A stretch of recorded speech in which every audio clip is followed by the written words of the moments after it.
Hi,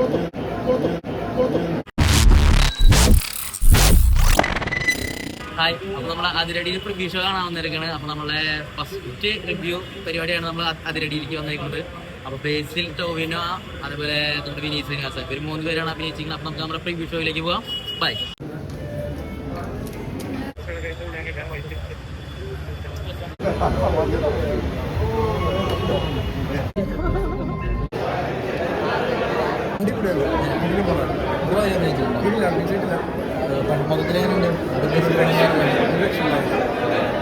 ഭയങ്കര കിഡിന് എന്റർടൈനറാണ്.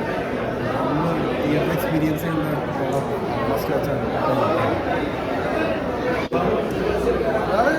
ഭയങ്കര പരിപാടി. ഞാൻ ഭയങ്കര ഹാപ്പി.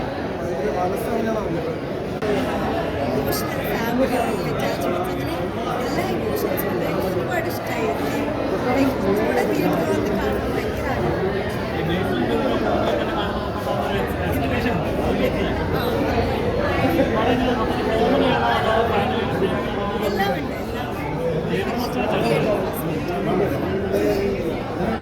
നല്ല പെർഫോമൻസ് ആണ്.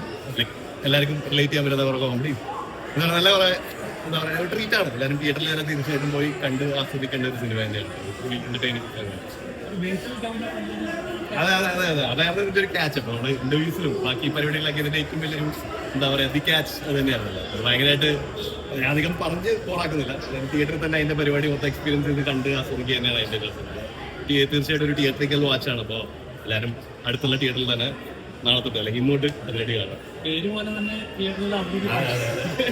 മ്യൂസിക് ആയാലും അതിന്റെ എഡിറ്റ്സ് ആയാലും പെർഫോമൻസ് ആയാലും എല്ലാവരും നമുക്ക് അത്രയും ആ ഒരു എൻഗേജിങ് ആണ് സംഭവം. ഇന്റർവെല്ലായാലും അതിന്റെ ബ്ലോഗ്സും എല്ലാം ഭയങ്കര രസമായിരുന്നു. അപ്പോൾ തീർച്ചയായിട്ടും ഒരു തിയേറ്ററിക്കൽ ഫിലിമാണ്. എല്ലാവർക്കും ഭയങ്കരമായിട്ട് എൻജോയ് ചെയ്യാൻ പറ്റും എന്ന് ഞാൻ വിശ്വസിക്കുന്നു. എല്ലാവരും തിയേറ്ററിൽ തന്നെ പോയി കാണാം.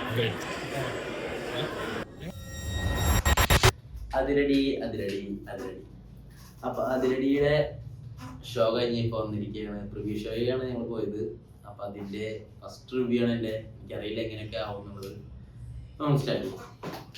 2.5 മണിക്കൂർ നമുക്ക് എന്റർടൈൻ ചെയ്ത് കാണാൻ പറ്റുന്ന ഒരു സിനിമയായിട്ട് എനിക്ക് ഫീൽ ചെയ്തു. കാരണം ഒരു ബോറിംഗ് ഇല്ല, ഒന്നുമില്ല. നല്ല സത്യത്തിൽ ഒരിക്കലിങ്ങനെ പോയിക്കൊണ്ടിരിക്കുന്ന ഒരു സിനിമയായിരുന്നു. അതുപോലെ തന്നെ ഒരു ക്യൂരിയോസിറ്റി എന്ന് പറഞ്ഞ ബേസിൽ, അതുപോലെ ടോവിനോ, അതുപോലെ വിനീത് ശ്രീനിവാസൻ, ഇവർ 3 പേര് അടങ്ങിയിട്ടിരിക്കുന്ന ഒരു സിനിമ നമുക്കൊരു ക്യൂരിയോസിറ്റി ഉണ്ടാവുമല്ലോ. ആ ക്യൂരിയോസിറ്റി ഒട്ടും കുറയ്ക്കാതെ അവരുടേതായ പ്ലേസ്മെന്റിൽ അവർക്ക് അവരുടേതായ ക്യാരക്ടേഴ്സ് കൊടുത്ത് അടിപൊളിയാക്കി കൊണ്ടുപോയൊരു പടമായിട്ടാണ് എനിക്ക് ഫീൽ ചെയ്തത്. ബേസിൽ ജോസഫ് ഫസ്റ്റ് ഹാഫ് ഒരു 1 man ഷോ ആയിരുന്നു. ഒന്നും പറയാനില്ല. കാരണം ബേസിൽ ജോസഫ് ആണ് ഫസ്റ്റ് ഹാഫ് മൊത്തത്തിൽ. അതിങ്ങനെ ആ ചെറുപ്പകാലം നിങ്ങളത് കണ്ടു തന്നെ അറിയാം. കാരണം കുറെ കാര്യങ്ങൾ പറഞ്ഞു കഴിഞ്ഞാൽ സ്പോയിൽ ആവും. അതുകൊണ്ട് നിങ്ങളത് കണ്ടു നോക്ക്.